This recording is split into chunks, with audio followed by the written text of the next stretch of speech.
Hello, it's Jimmy here at O'Reilly's. I just come to look at a Honda Civic here. Well, sorry, he's come to me.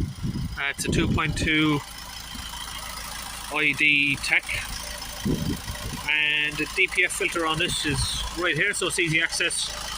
We have a DPF pressure sensor over here. Just here we have the DPF pressure sensor. Okay, so we've got the vehicle running. Now it doesn't have any engine lights on down here, which is a bit strange. Some cars behave very differently to others. What he is getting is a DPF sign up there, and the car is in limp mode even though there's no engine light on. Yeah, it's a bit strange, but it's a Japanese car, so yeah, I do expect him to behave differently than others. Some cars are just like this, and he has brought this to a couple of garages. He said he's come down from a place called Rochester in Kent, brought it to a couple of garages, and they said they can't find any issues. There's no problem with the car. Although one of them done a forced regen, and for a couple of days the car had its power back, but then the symbol came back on over there and it lost power again. So he brought it back there. They said they can't find any issues and they don't know what to do, so he's brought it here to me to have a look at. Okay, I'm using the Launch Eurotab 3 scan tool. I've had a look for the fault codes. So it's got a charging malfunction, but I can show you in a minute. Someone's put a new alternator on it, and the alternator is charging there. Now, whether or not that's going to cause any issues with the DPF system, I'm not sure. But we've just had a little chat there. Someone's fitted the other garage has fitted a new alternator a couple of days ago, so he's going to go back there and have that checked with him. So just having a little look at that code there he's got for the alternator. I mean, it could be anything from a dodgy connection, a faulty alternator, a faulty battery, or a faulty ECU. So I'm not really going to have time to check over that for him, but I can see that it is charging. What we can do, I'll have a quick look to see if we can sort of do a relearn on the new alternator or anything like that. Some cars will have something like that where you need to tell it it's had a new alternator or a new battery, and the fault would then go away. But let's have a look at the DPF now. We'll have a look at the differential pressure.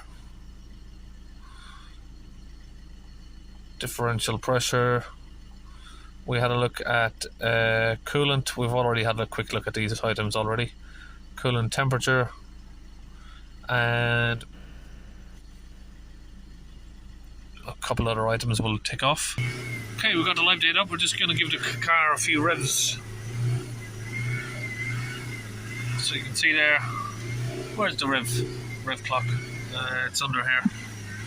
So we're just going to hold the rev around there, just up around 3000, and you can see we're getting sort of 300 millibars.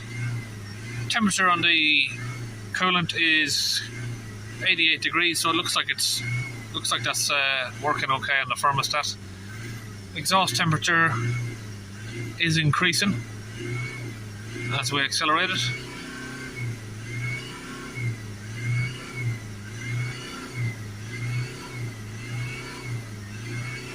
See there?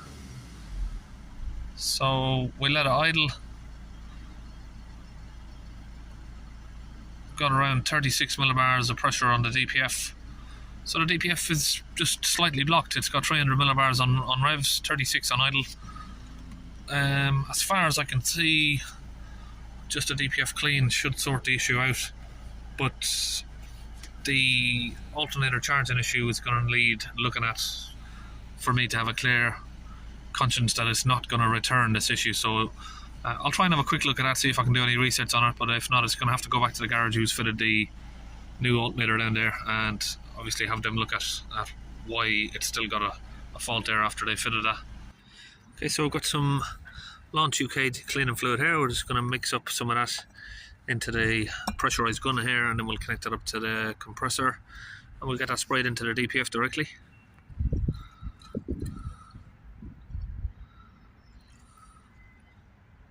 And we'll get a mix of water in that as well. Okay, now that's all ready to go. That is the fluid there that we're using from Launch Tech UK, and we'll now get that connected up.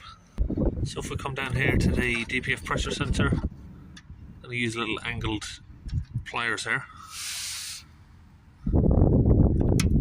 to open the clamp. So we've got this better grip on it there. Now we've got that off. We'll just grab the actual hose itself, just give it a twist left and right as we slide it down. Now we've got that disconnected. Now we've got the DPF gun here connected straight to that pipe, and that runs directly down there into the DPF system itself. I'm going to fire up the compressor. So now it's loaded up to 120 psi. We will squeeze the trigger here, get the fluid squeezed in there.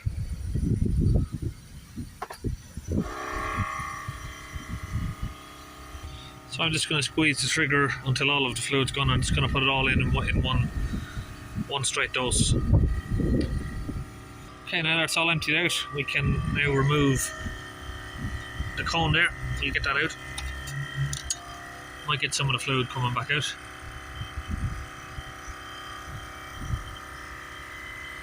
So we'll let that sit for around 5 minutes, then you should see that the foam has sort of calmed down a bit. Okay, we're now back inside the vehicle. We'll start it up.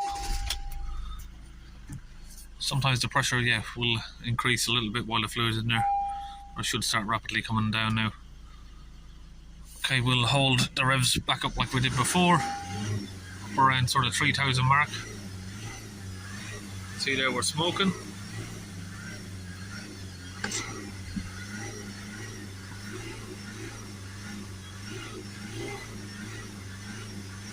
So we've already come down about 100 millibars.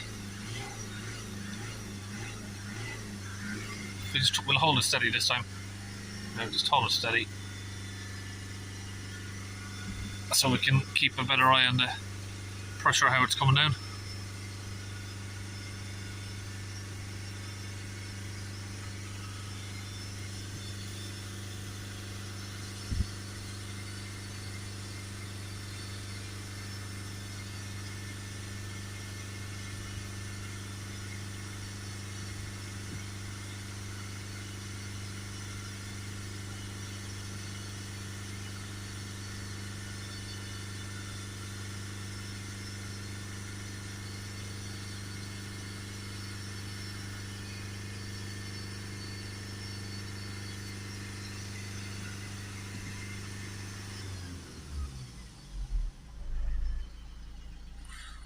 Let it idle down.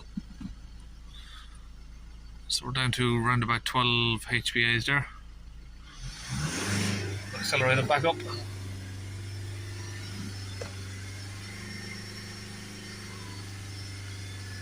$3,000. Sorry, just trying to keep an eye on the revs. I can feel it dropping a bit. 3,000 RPM there. 60 millibars.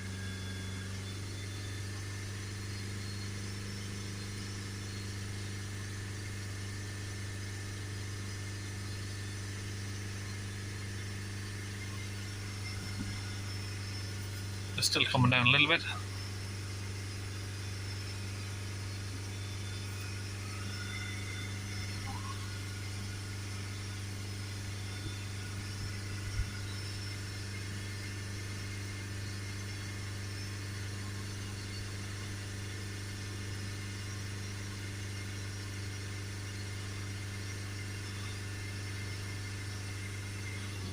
I'll let it idle now again. See where we're coming down to. 8 millibars there. Give it a few revs.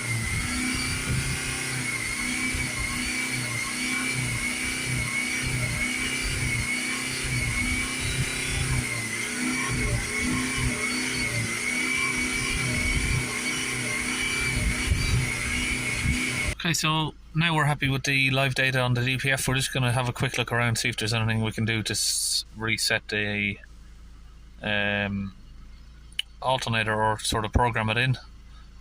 Oh, I think I seem to have pressed something there. got battery match, so I think we'll at least try that. It's not supported.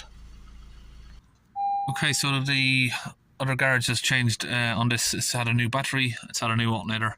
They've done an oil change all in the last couple of days, so I'm going to reset all of that just in case they haven't done it.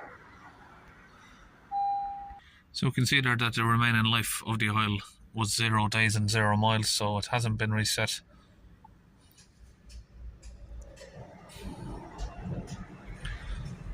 Okay, so that doesn't support that. Now we're going to reset the DPF.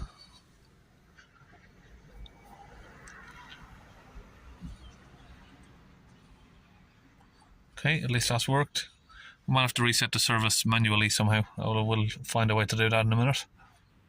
Okay, so if we select the vehicle here, it tells us how to reset the service manually, so we'll do that. Okay, so now we just start the vehicle up, having a little look around, make sure that all of the warning lights are gone, and we'll take it on a quick test drive. As you can see there, we're still smoking for a minute because the fluid is not fully burnt out yet.